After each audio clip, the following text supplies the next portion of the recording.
তফসিল ঘোষণায় কি মনে হচ্ছে আপনাদের প্যানেল থেকে প্রত্যাশা কি হবে? ফার্স্ট অফ অল হচ্ছে আমি দ্য ফার্স্ট টাইম নির্বাচনে দাঁড়িয়েছি শিবাশানু জয় চৌধুরীর প্যানেলে কার্যনির্বাহী পরিষদে। সো আমরা আশাবাদী, কারণ আমাদের আমার কাছে মনে হচ্ছে যে আমাদের এখানে আসলে বিরোধী দল আর যে প্যানেলে দাঁড়ায় না কেন সবই আমাদের নিজেদের কাছেদের লোক, সবাই ভালোবাসার মানুষ। কারো ছোট বোন আমি, কেউ আমার শুভাকাঙ্ক্ষী, কেউ আমার সিনিয়র, কেউ আমার জুনিয়র, এরকম ভাবে আছে।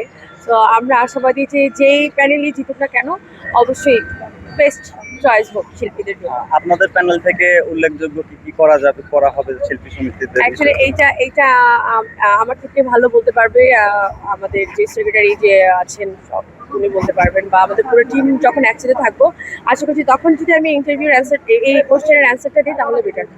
আজকের যে আলোচনা হলো, মিটিংটা হলো, সেই মিটিং এ আসলে কি ফলাফল বা কি? আজকে আসলে কোনো আলোচনা ওরকম কিছুই হয়নি, আজকে জাস্ট পরিচিতি, যে আমাদের সবাই সবার সাথে পরিচিতি।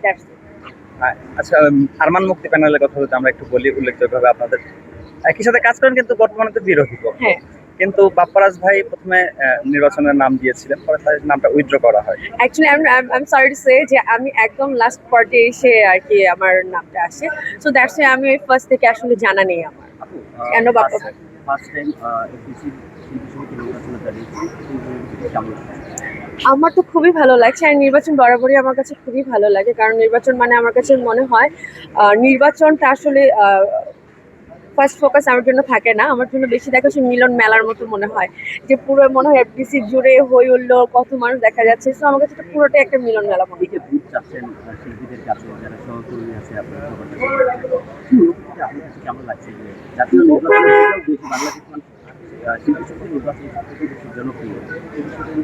আসলে আমরা যারা শিল্পীরা যারা আছি, শিল্পীদের প্রতি আমাদের মানুষের একটা আকৃষ্ট ভিন্ন রূপে কাজ করে।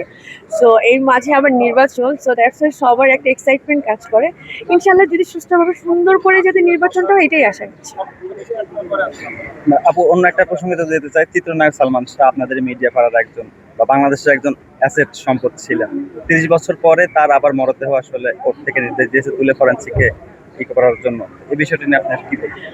আসলে আমি এইটা একদমই একজন মানে নর্মাল মানুষের হিরোইন বা লাইক এইগুলো থেকে আমি অ্যান্সারটা করতে চাচ্ছি না। আমি একদম নর্মাল ভাবে যেটা বলবো, আমার কাছে মনে হয় সঠিক বিচার অবশ্যই দরকার আছে, বাট একটা দেহ মানে বারবার উঠানো, লাইক দাফন করা, এটা আমার কাছে মনে হয় এটা আমার দৃষ্টিতে আমি ভালো দেখি না। ফরেনসিকে লাশ যদি পরবর্তীতে তোলা হয় সেক্ষেত্রে অনেক সময় আজকে শুধু নির্বাচন নিয়ে কথা বলবো, ঠিক আছে?